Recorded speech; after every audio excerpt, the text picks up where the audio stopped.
Hello, everyone. Thank you for joining us. It's going to give it a minute here while we have everyone log in. Great. Okay. Well, thank you, everyone, for joining us for our second webinar in this three-part home energy retrofit series. I'm just going to get started right away because we have a lot to cover in a short amount of time. So today we're going to be speaking about electric vehicles. We will open with CEA's Danielle Wiess, who will give us a short presentation on electric vehicles. And then she's going to pass things along to Gerald Pinard and Wayne Titus from A+ Electric to speak about electric vehicle installation considerations.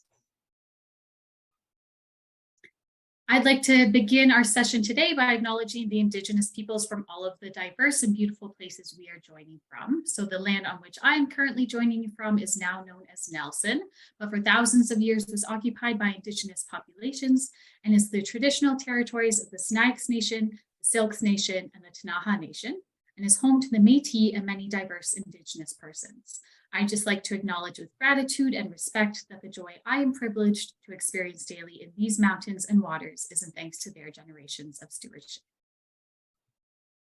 So in case you are not yet familiar, I'd like to quickly introduce you to the Community Energy Association, or CEA. So CEA is a BC-based nonprofit that has been working for over 25 years with local government and Indigenous communities across the province to reduce emissions, conserve energy, and help progress us to a low carbon and healthy future. The Kootenay Clean Energy Transition, or KCET, is a project that was developed to address shifts happening in the energy efficiency, renewable energy, and home comfort space. So through KCET, we want to help Kootenay and boundary communities prepare for a more energy efficient and healthy future through training and capacity building for the building industry, community workshops to help increase knowledge and awareness, and pilot projects that we can test and scale up. So thanks to the generous support of the organizations you see listed at the bottom of the slide there, we are offering this free webinar series as part of that community knowledge and awareness building. As I mentioned earlier, this is part of a three-part series. So you can see on the screen there, last week we had our first session on financing programs. You can find the recording on our website, and next week we will have a session on solar PV systems. You can register at our website there, communityenergy.ca/events. And Danielle, will pass this over to you. And as you're setting up, I'm just going to touch on a couple housekeeping items. So as you noticed when you came in the room, this session is being recorded. I will send the recording out via email to everyone here on the call. If you're still waiting for the recording from last week's session, that is also coming via email for you. If you have questions, feel free to raise your hand and Danielle will get to them throughout her presentation. If you'd rather not turn your camera on or speak directly to us, you can just put your question in the chat. I'd be happy to answer that question to the best of my ability. Otherwise, we can wait until the end and ask Danielle herself. All right, so with that, Danielle, I'll pass things along to you. Awesome. Thanks, Jenna. Hello, everyone. Good evening. So as Jenna mentioned, we're going to talk about EV and EV charging today. All right, so let's dive right into it. Electric vehicles, what are they? Well, there's several terms for them. Three most common, the most common and what people mostly use in the lexicon is battery electric vehicles. Those are vehicles that are fully battery powered. They have no backup of any sort. They're just a battery. And there's over 38 different models on the market today. The screenshot that I'm sharing there is from a resource that is published by Plug-in BC, and they list the available battery electric vehicles and also their current MSRP in Canadian dollars, and also their range, which is helpful when you're looking at comparing what your options are.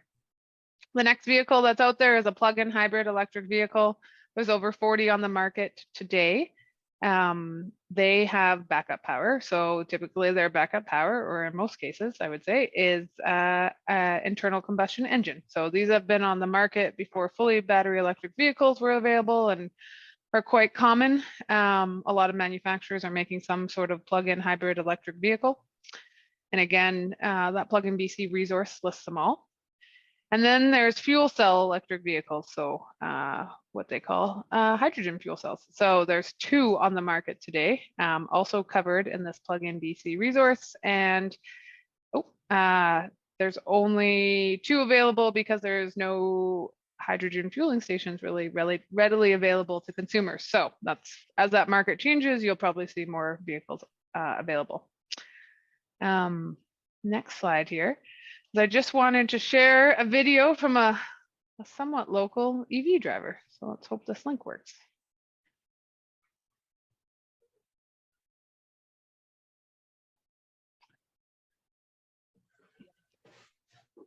I'm thinking that you can't see that screen.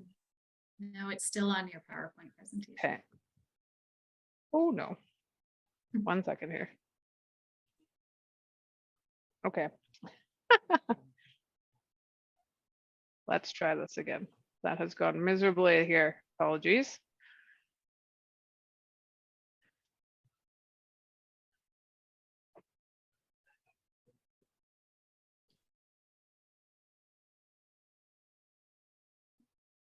And now, where did you all go? There we go. Here's Clinton. He's from Nelson. Let's hand it over to Clinton.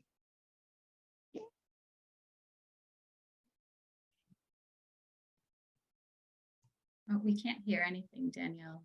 Oh, goodness. You think I hadn't done this before? Share sound.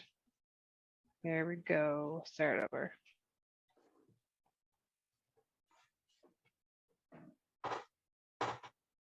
My name is Clinton Swanson. I live in Nelson, BC, and I've been driving an EV for about 9 months now. The EV is our only family car, and we really enjoy it, especially in the winter. It's great for road trips, and it heats up really quick, so it's a really nice car in the winter. Lots of times I end up waiting for my kids when I'm picking them up here and there, so when I come to a stop, the heat can stay on and the car's not idling. It's using up very little electricity, and there's no exhaust going out the back. That, I think that didn't play very well.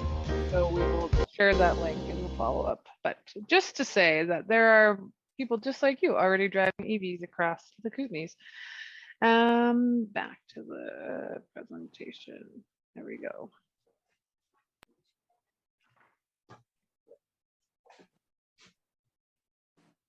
All right, so apologies for that. That's probably quite distracting. Back to electric vehicles and electric vehicle charging. There's 3 types. There's what we call a wall outlet, and you can use it typically at home or really any place with a 110 or 120 volt outlet.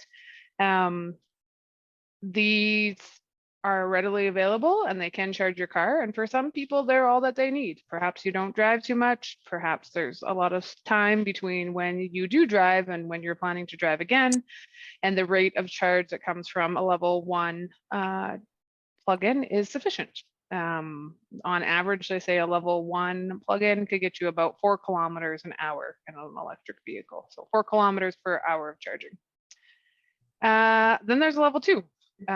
They have a technical name, J1772 is the plug name. So you might often hear them referred to as such. There's an image on the right there of what the plug looks like. This charger has the same power draw as your clothes dryer. Oh, hang on. That's terrible. Can you hear the barking, Jenna? Yeah, great.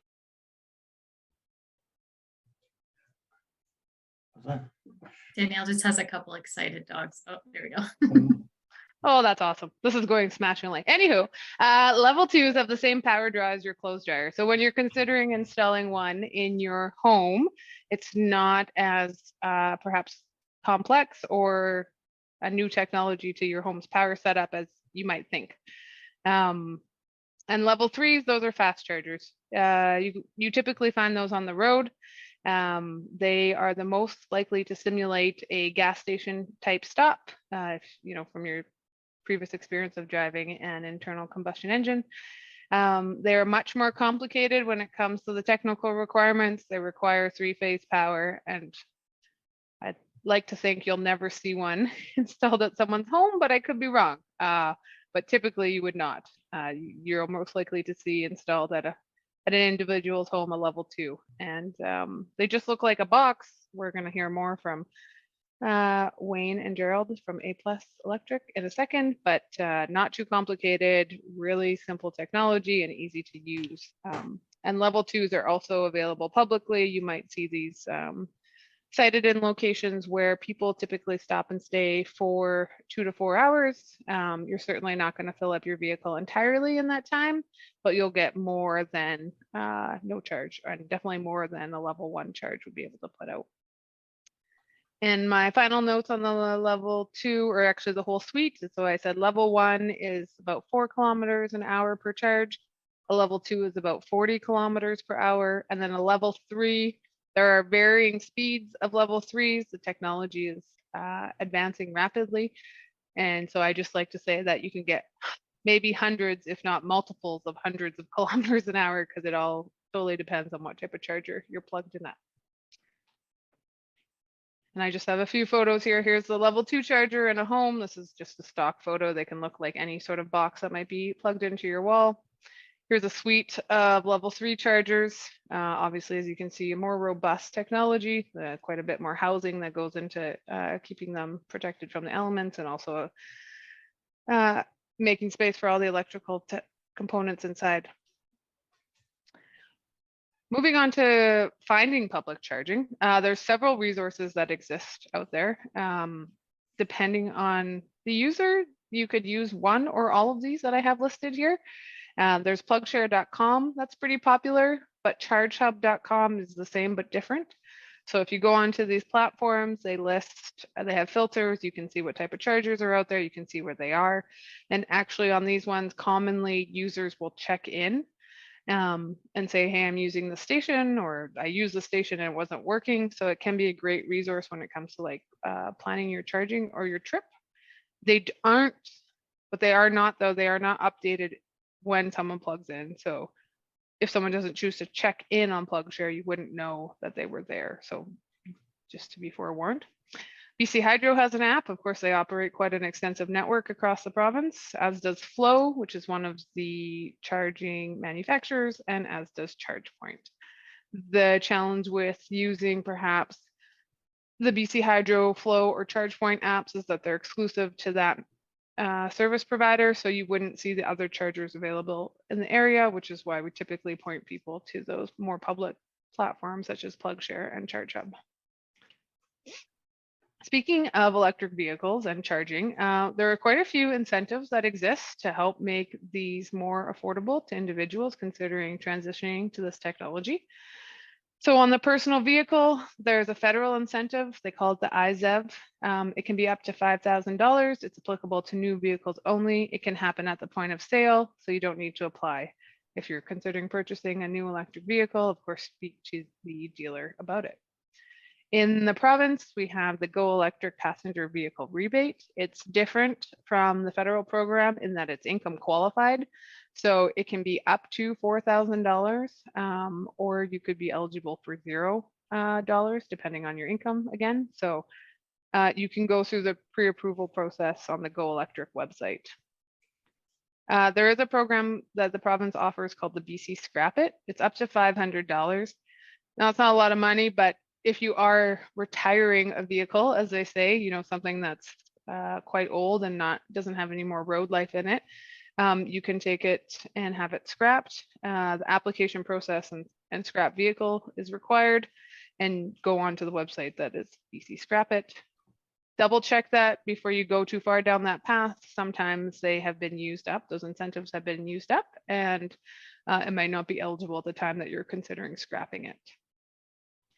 A few other things to note: electric vehicles benefit from a higher luxury surcharge tax threshold. So additional tax is applied on vehicles priced at $75,000 instead of $55,000. So quite a few electric vehicles do and are in excess of $75,000, but good to know.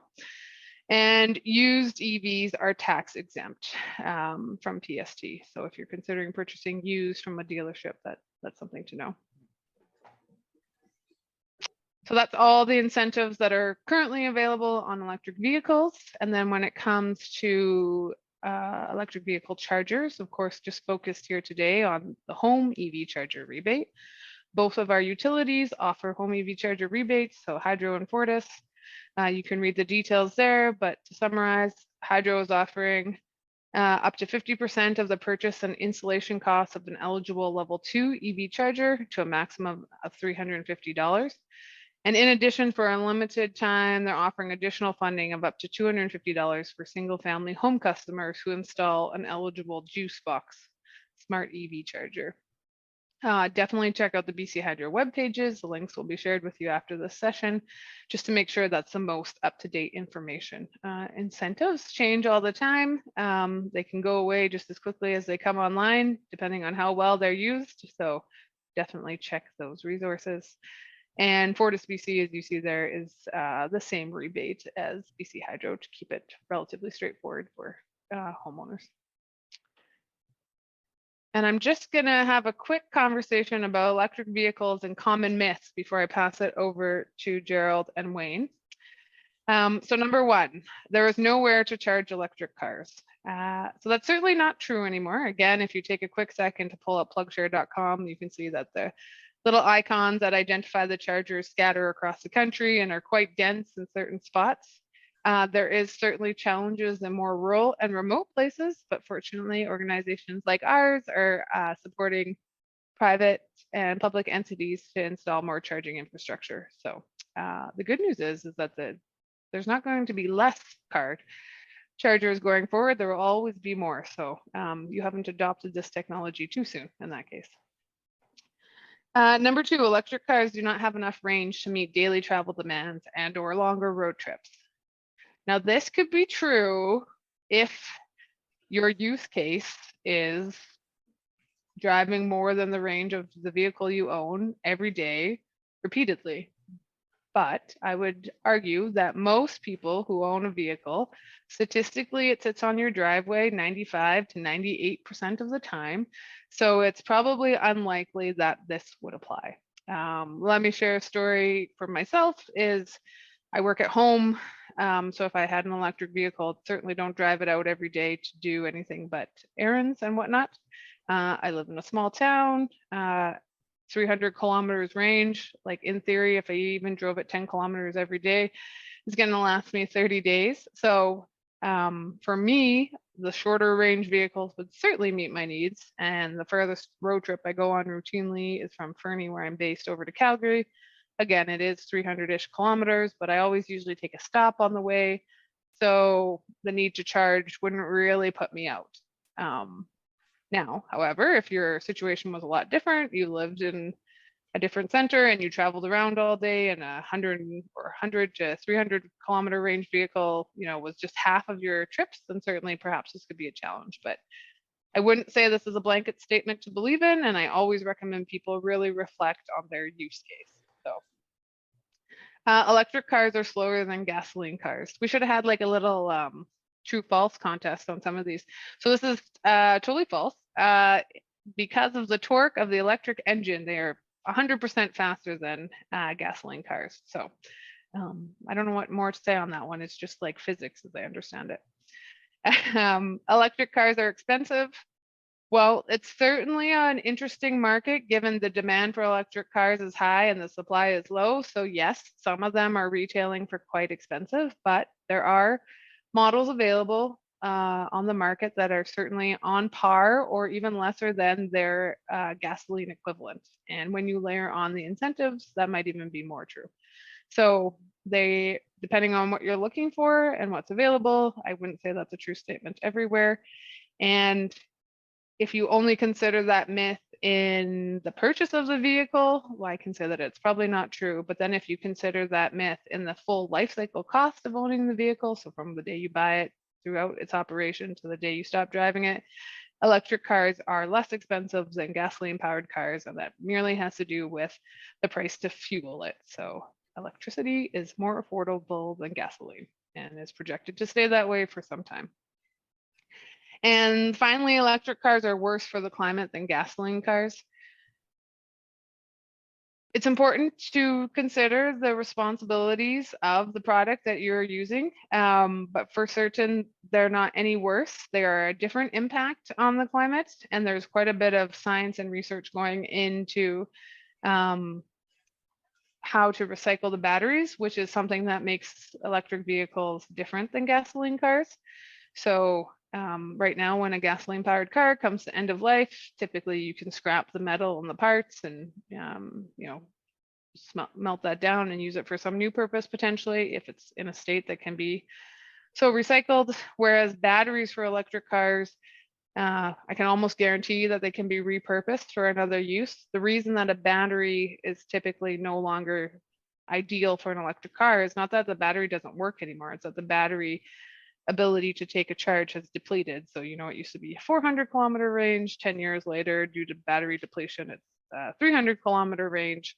Perhaps that's no longer suitable for the vehicle, but for sure that battery can be reused and repurposed to support other types of electrification. If you think about it, I know one of the topics that's coming up next week is solar. Solar is great when the sun's shining and you need power, but what about in the evening and overnight? Those batteries could be repurposed for use there. So I think the fact that there is a next life for the batteries and other considerations means that perhaps this myth is not so true. And I will pause there. For any questions, I apologize for the pure distractions in the middle of my presentation. And if none, then I'll pass it over to Wayne and Gerald here just in a second to get into the more technical parts of electric vehicle charging. So if it's okay, I'd like to comment on the statement about the cost of electric vehicles in terms of charging and whatnot. So I've had an electric vehicle for a year now and done quite a few long distance trips in it, about several hundred kilometers. The range I have on my vehicle is 359 kilometers by the books. Never have I gone more than 300 due to a variety of factors. And my experience is that when you look at the cost per kilometer of charging, you only get a benefit if you're charging at home.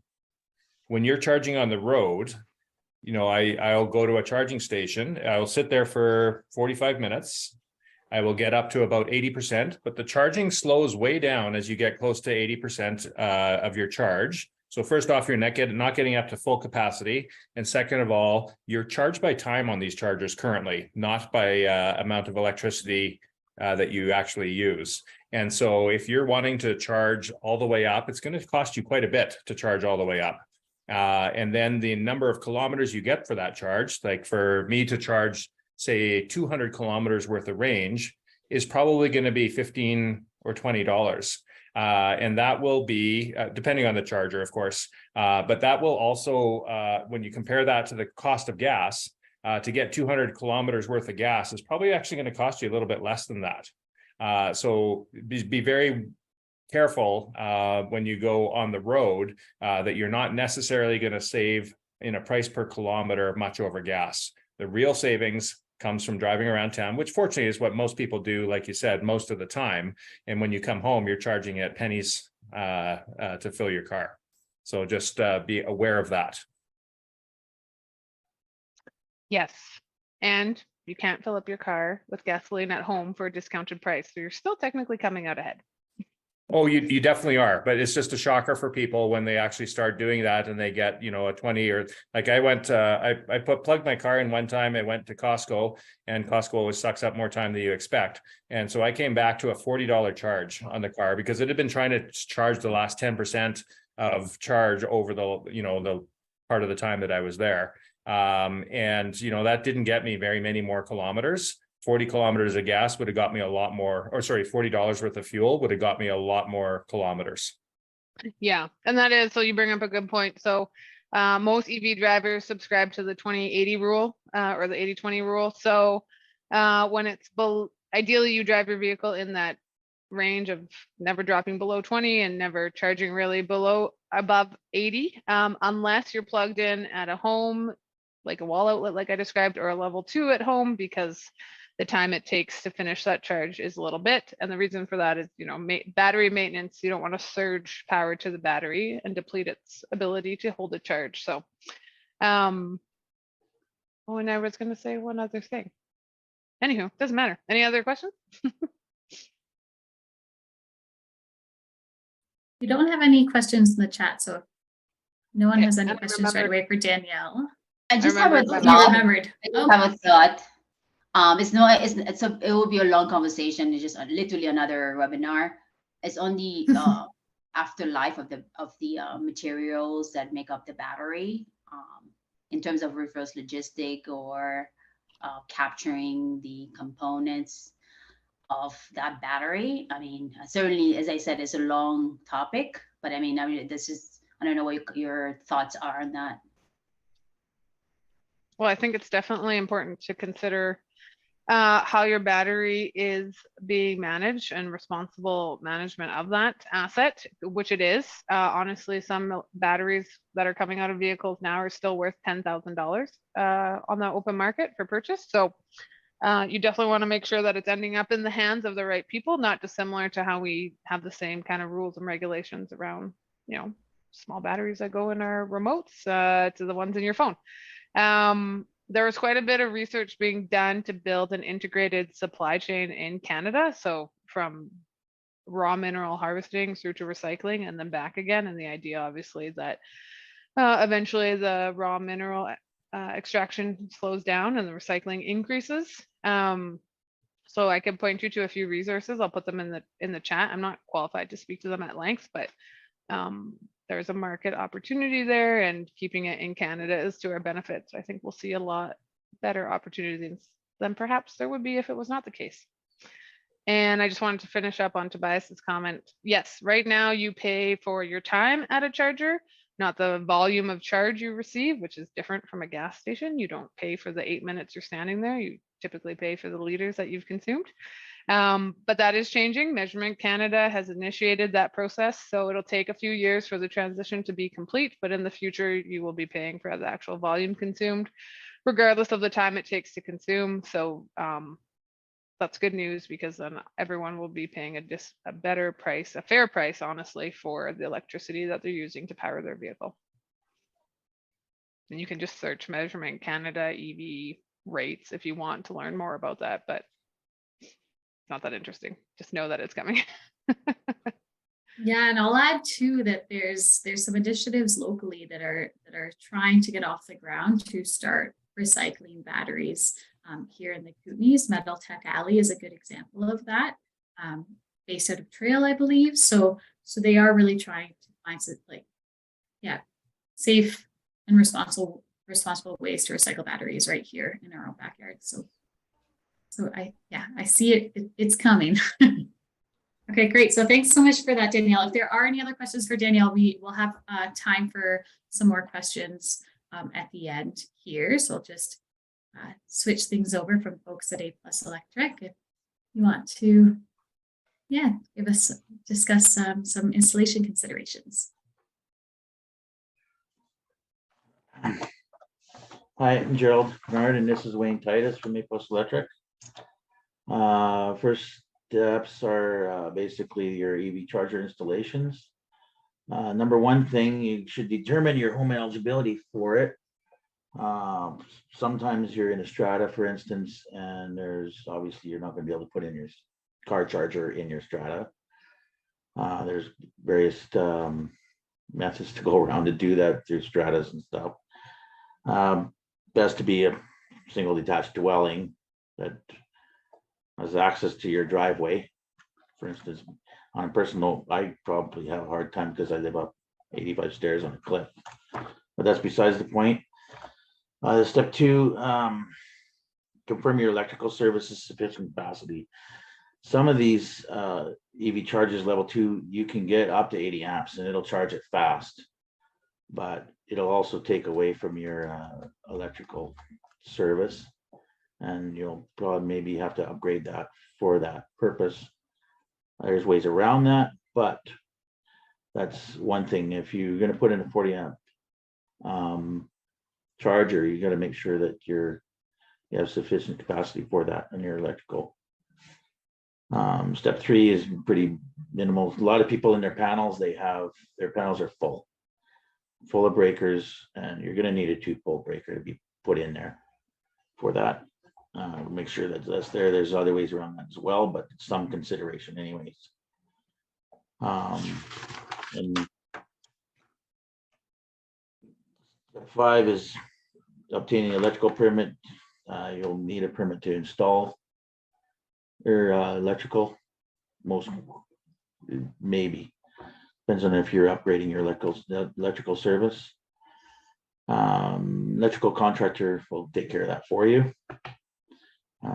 Then we install your charger for you and get it inspected, and then at that point you apply for your rebate.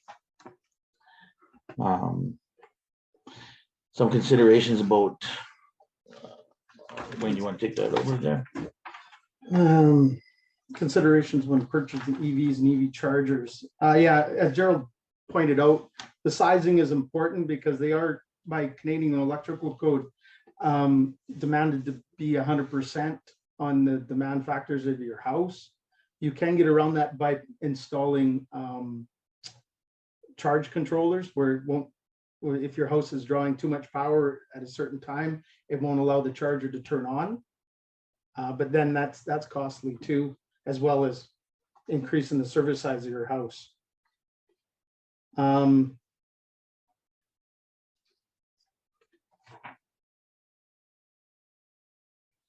You got to worry too about if you go to do the level 1 charging is pretty easy. Everyone's probably got a plug in their garage that they can plug into. But if you have to put in a plug for a level 2 charger, routing of cables and stuff, there might be drywall repair and or some renovation work to be done.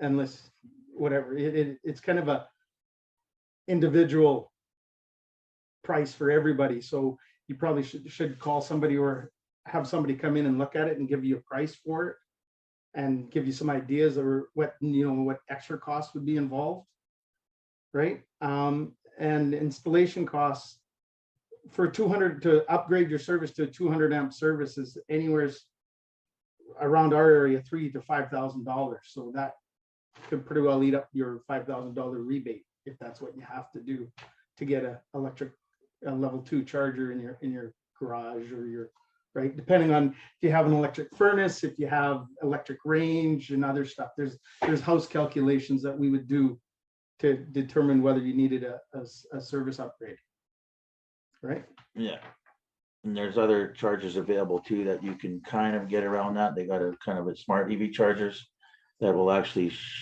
only charge during the time at low demand, so at night, and it'll sense that if there's any kind of load going on, it'll just charge at a reduced value or whatever, it'll self-adjust. There's some couple safety considerations when charging and stuff. Mostly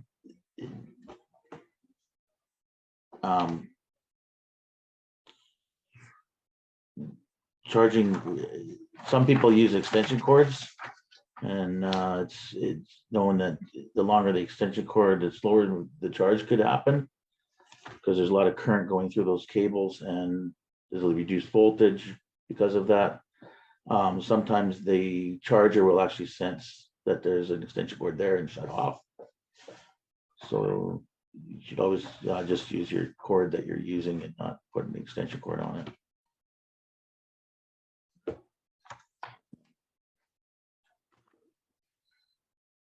And Wayne talked about the installation costs already, kind of thing. Basically, the installation of the charger itself, it pretty much depends on where it's at in relation to the panel and the routing of the cable, the size of the charger, and every installation is pretty individualistic.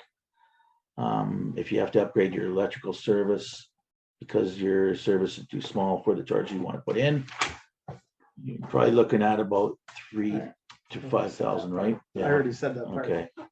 Yes. Um, Yeah.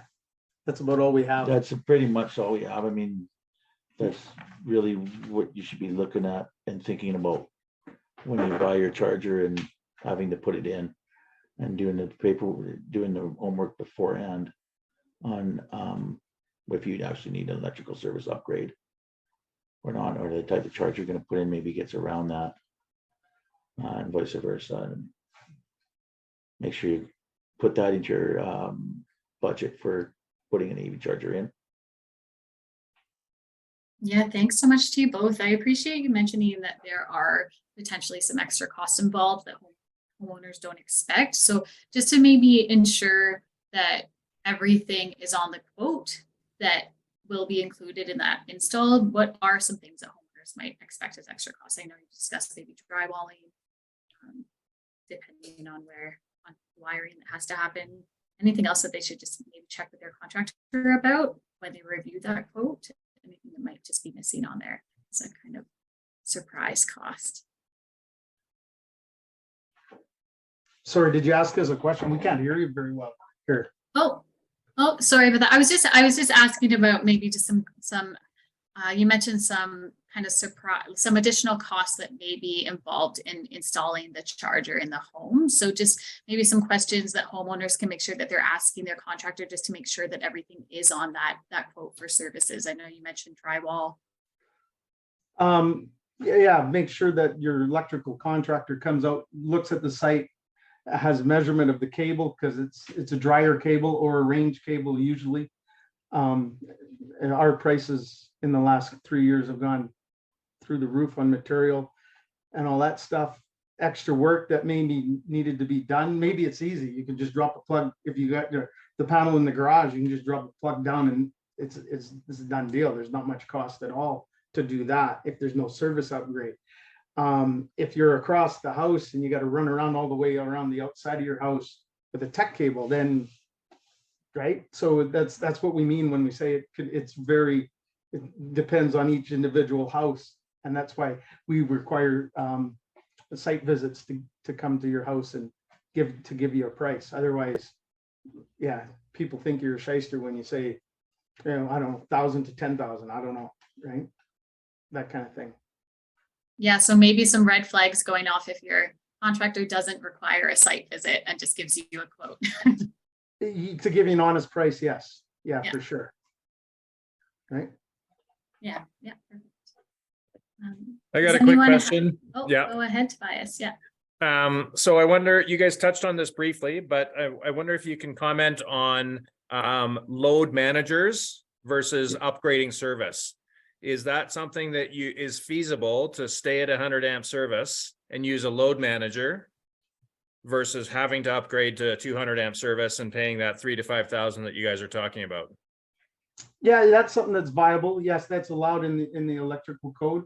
Something that they talk about. Pretty much what those are is they read how much load is on your house at any given time, and if you're got the hot tub running and the range on, it won't allow your charger to turn on. Right? Then when you go to bed and everything turns off, it allows your car to charge. Right? Yeah, perfect. And how much do those cost compared to the $3,000 to $5,000 for an upgrade? I think some chargers actually come with that built in. You get a smart charger. I don't have actually any costs right now on those. Yeah, those can be expensive too as well. And they're time consuming as well to install, because you still got to involve the supply authority, because we have to put amperage donuts on the main feeds into your house, right? So that it reads how much current you're drawing at any given time.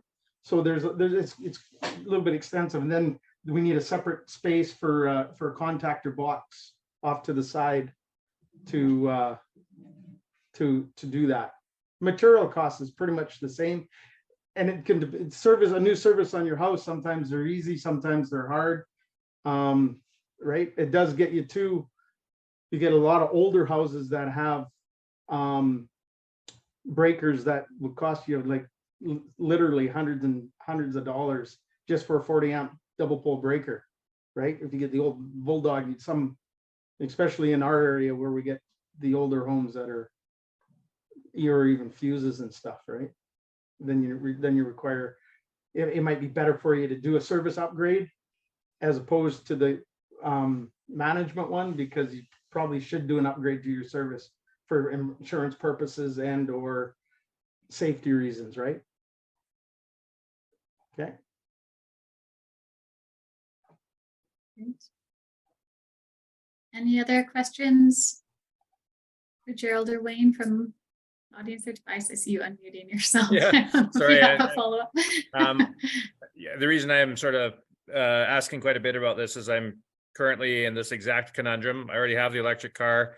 I've got, but I'm building a garage, and the city that I'm in wants to charge me $8,000 for an extension to be able to get 200 amp service, because I live in an older neighborhood that does not have it. And so this to me does not jive with what the province and the feds are trying to push, right? So they're saying electrify everything. Here's all these incentives to do it. But now all of a sudden, I'm paying a huge amount of money to upgrade to a heat pump. I'm getting rid of a very cheap fuel source, which is natural gas. And now I'm also getting dinged an extra $8,000 for just tying into the grid to get a 200 amp service. And so I'm wondering if anybody on the call has a sense of how this reconciles, because these are huge barriers for most people to overcome if they want actually people to electrify.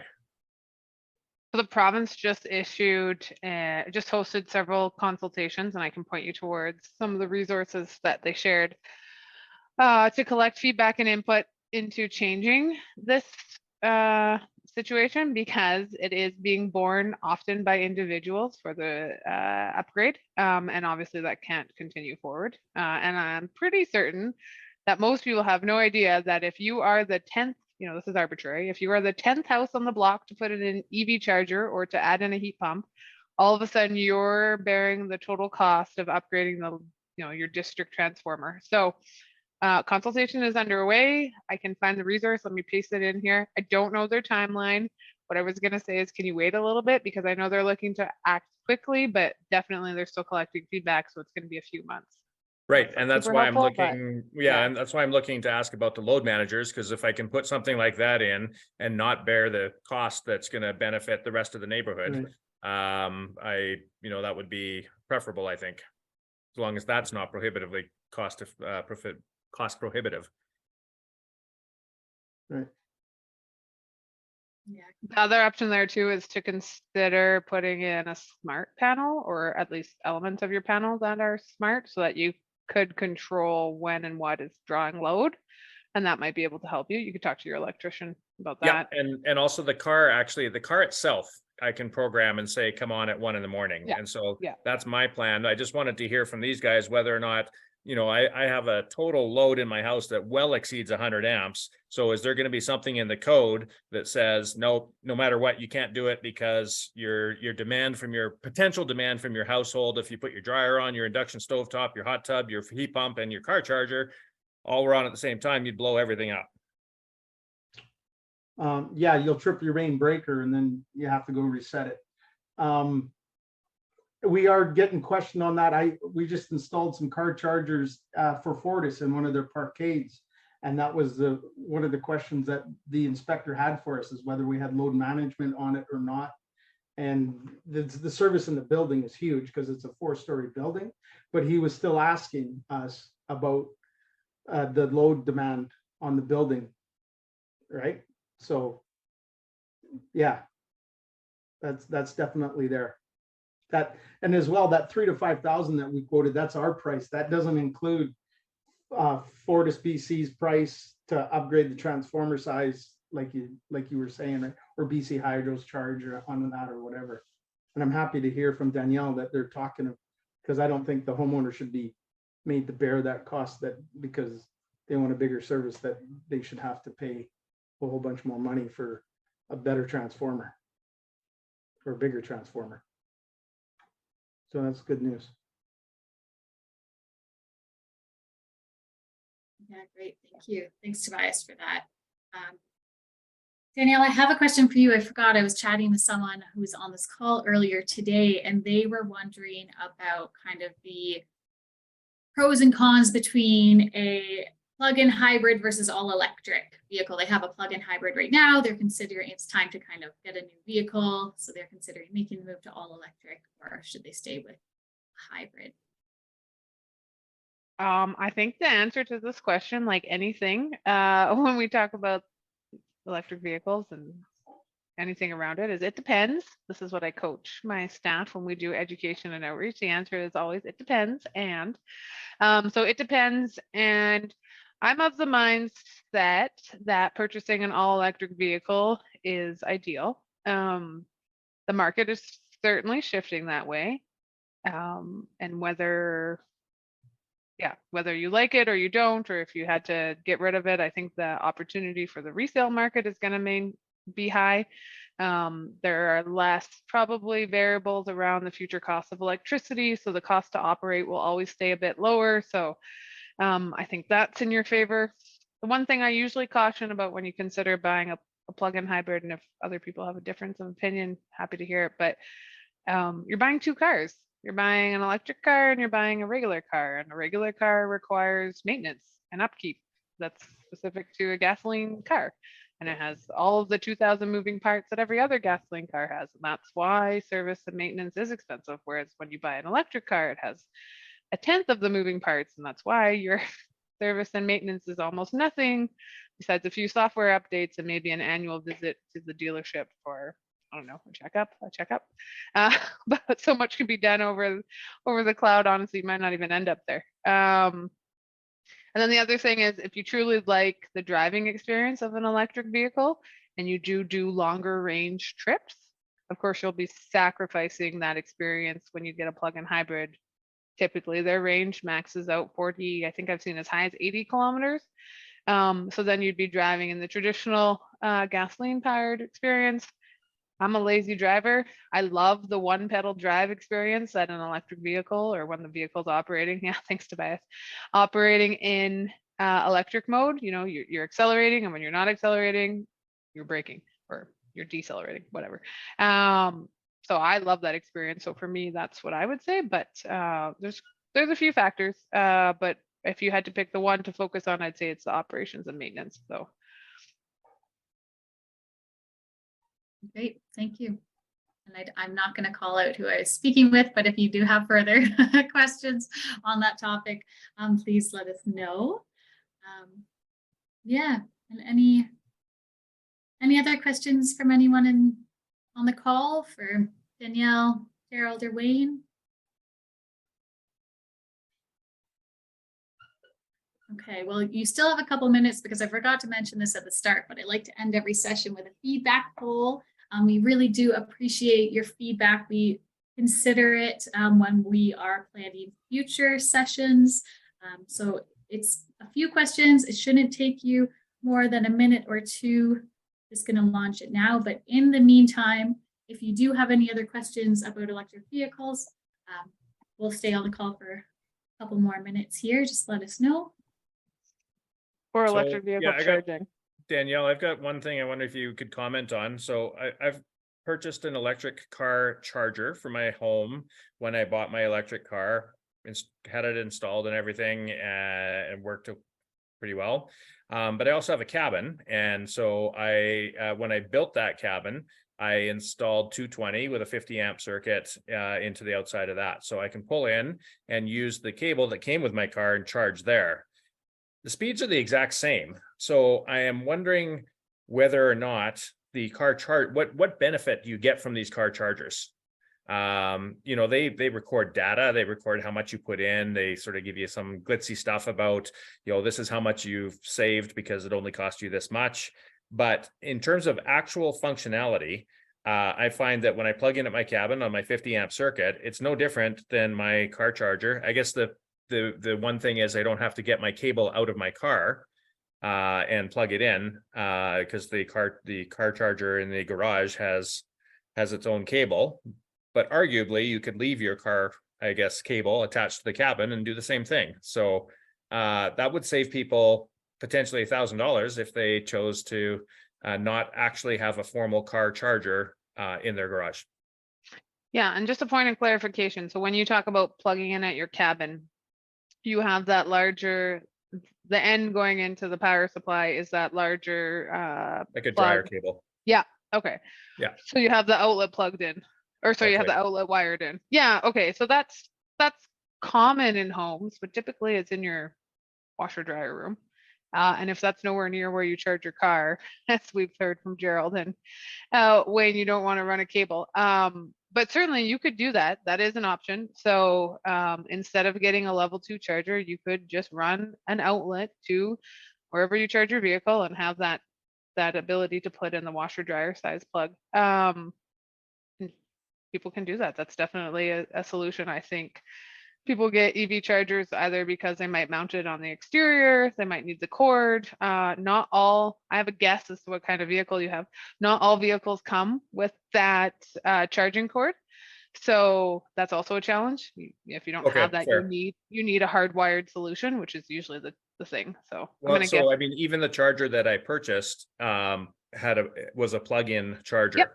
Yeah. So I had it wired to the place where I had it mounted, but then, I could have just plugged my cable in retrospect and not had to buy the charger.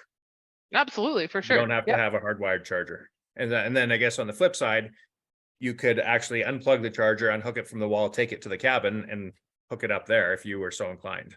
Yeah, if you wanted to. Yeah, I mean, it's about convenience and stuff. The last thing that I was thinking about that is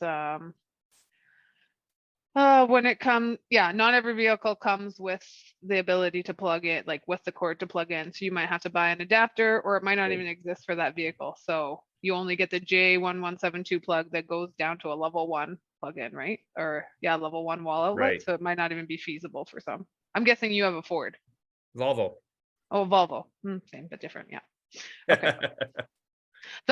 It seems to be like the more luxury vehicles, and Tesla's excluded because they do everything proprietary, but they have that coming with the vehicle, whereas a lot of the other ones don't. You just get your J1172 connected to a level 1. So basically, if you don't have any other things, you're buying something anyway. So the question is, what are you buying and what's Okay, the easiest way good to point. do it? Yeah.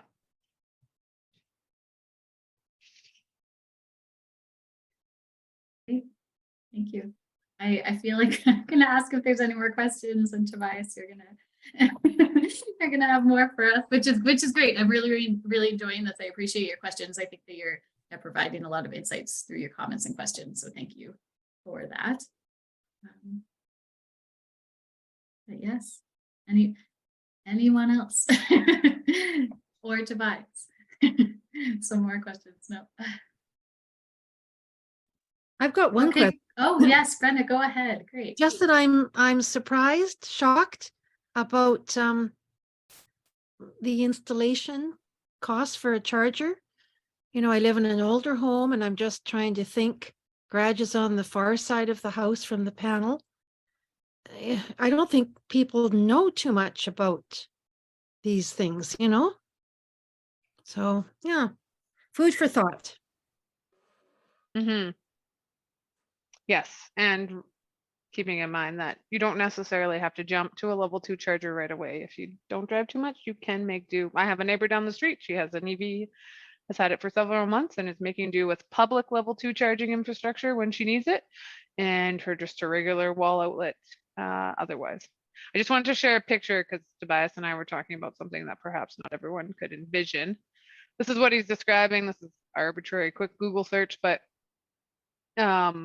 basically this on the right, the charging gun, for lack of a better term, is what goes into the vehicle, and this on the left is kind of that dryer plug-in or a version of it. So yes, you could buy this and you could use it in your car, and you could forego a hardwired EV charger that we've been talking about. The only thing is you need the plug that receives this receptacle somewhere accessible in your home. And honestly, once you're pulling the conduit and doing the work to pull that receptacle into wherever you need it, sometimes the cost of adding on the hardwired charger isn't that much more at that point. It becomes a fraction of the cost.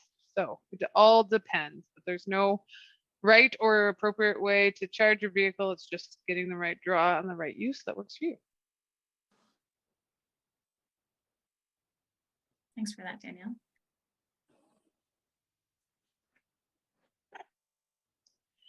All right. Oh, Donna. I'm still nervous about going all electric versus the plug-in hybrid, just because of the distance. Like, you know, I'm older now. I have to go to Kelowna quite often for medical appointments. I do not want to stop in Beaverdale for a long time. I do not want to drive without my heater on or my air conditioning at the other times of year. And yeah, I have a lot of range anxiety, and we haven't talked about range anxiety here. But you know, I live at Christina Lake. I go to Nelson several times a year. I go to Castlegar every weekend because I have kids over there. I have kids in Spokane that I go to regularly. And I have a lot of range anxiety. The hybrid plug-in is very easy for me. I've driven a hybrid for 10 years now, but I'm having a lot of trouble making this step to all electric. So, and also during my career with the, you know, the health unit, I mean, I spent 3 nights in my car in my life. And I'm past the point, you know, you're coming home from New Denver and there's just no, yeah, you know, you're stuck, man. The snow is falling. And I want to know, we just had a slide here at Christina Lake, and there were all electric cars that spent the night there. You know, we live in the Kootenays in the Boundary Country, guys. It's different, and we don't just drive around town. So talk to me about that. Well, it'd be interesting for you to like actually Google map what your routes are and how many kilometers you're talking about. And, you know, vehicles on the market today can be in excess of 500 kilometers of range. I think it'll happen sooner, but they're projecting by the end of the decade, vehicle range could be up to 1,000 kilometers. Honestly, the capacity is probably already there in many cases. It's just not being unlocked for the consumer. Which is a whole other debate. So if you need to wait a bit longer for that bigger range based on your driving habits, then I mean, wait. There's no right time to get an EV. It's all about your personal use. What I would say is, if you lose power or there's issues or whatever, gas stations don't work when there's not power, just like EV chargers might not work when there's not power. So some of your concerns, you'll have the same experience whether you're driving an EV or gasoline powered car or not. And then the other question to think about is, there's definitely enough charging infrastructure in the area you're speaking of to get around. Oh yeah. Yep. Not worried about that. It's so just... they say typically if you drove an the best example of electric vehicle comparisons is the Hyundai Kona, because they make a gasoline powered one and they make an EV, and it's like everything is the same except for the engine. So it's a perfect scenario to compare kind of what is the true cost savings. And in those, it's about $3,000 a year for our operations and maintenance and fuel costs based on a $20,000 to $25,000 or $20,000 to $25,000. Why am I saying dollars? Kilometer use per year. Right. So if you are kind of that average range driver, you're going to save about $3,000 per year. You can do the math on how long you'd sit at an EV charger. Is your time worth it? I mean, that's really what it comes down to. It's that level of convenience. And then the only other thing I can say is the rate at which charging occurs is only going to go faster. So what you might wait for 30 minutes now could be 15 in less than 2 years. I mean, honestly, I've seen it change exponentially, and I've been around EVs, and I don't personally own one yet, but been around them and using them for 4 years, and it's just wild. So caveat to that is that the car itself has a limitation. So there's 350 kilowatt chargers out there. My car can only accept 150 kilowatt. So, you know, most of the small towns have 50 kilowatts, so I can definitely accommodate that, no problem. But don't expect to get this like supercar performance for charging out of just every vehicle that you have. You'll have to check what your car can accept. Yeah, I would say around, I think 350 is insane, but on average, you're going to see probably chargers plateau at like 150 kilowatts. So that's 3 times as fast as what's currently out there. So let's say you stop now for 40 minutes, it's going to be 20 minutes. Is your time worth a 20-minute stop? Last summer, I did a road trip in a Ford Mustang Mach-E doing education and outreach across central and northern BC, and heard lots of people stories and lots of EV driver stories and lots of non-EV driver stories. And the one that stood out for me was a fellow from Prince George who travels routinely to Vancouver to see family. He drives a Tesla, but I don't think the vehicle matters, but just sharing that. And they go from Prince George, they stop somewhere in between, maybe Quesnel, and then they stop in Cache Creek, and then they can make it to their destination in Vancouver. He said that when they get to Cache Creek, between him and his wife and their kids, by the time they use the bathroom, order their food at Dairy Queen, their stop of choice, and get it delivered to them, they've been prompted and notified that they have already received enough charge to carry on. So he's like, it doesn't even matter. We'd be stopping longer anyways. So it's just something to think about because it's only going to expedite. And again, what's 20 minutes of your time? Is it like, it's totally up to you. It's your personal decision. Mhm. Thank you. Yeah, I can say if you do I- adopt it, you'll be okay. But if you're not ready, that's okay. Yeah, if I was, what I would like is a 400-kilometer car, you know, then I would feel very comfortable. But those are, you know, your $70,000 and more for those. And I'm not comfortable spending that much on a car at my age. Yeah, you should keep an eye on the Hyundai Kona electric because I think it's coming in just at around 400 kilometers and it's one of the most affordable on the market. But when I drove it, they only had 315 kilometers. Yeah, was it an older model? It was, well, the last time I drove it was last year in Castlegar. Okay. Yeah, I mean range. So right now on their website, they're saying 415 kilometer range. The Well, range in the 400 vehicle. kilometers you get on the bigger one, but not on the Yeah. Kona. Yeah. So, yeah, I mean the model does exist. Yes, price is a factor. I understand. So, you could Yeah. also watch the used market. You know, longer range vehicles. Some people get new cars, like some people get, I don't know, new T-shirts. That happens a lot. So you could watch the used market and see what becomes available. Thank you very much. This has been great. You're welcome. Great. Thanks so much, Donna. And just recognizing that we're a couple minutes over time, I'm just going to say thank you so much to Danielle, Gerald, and Wayne for just sharing your perspectives and your knowledge with us. Really, really appreciate it. Yes, Tobias, thank you.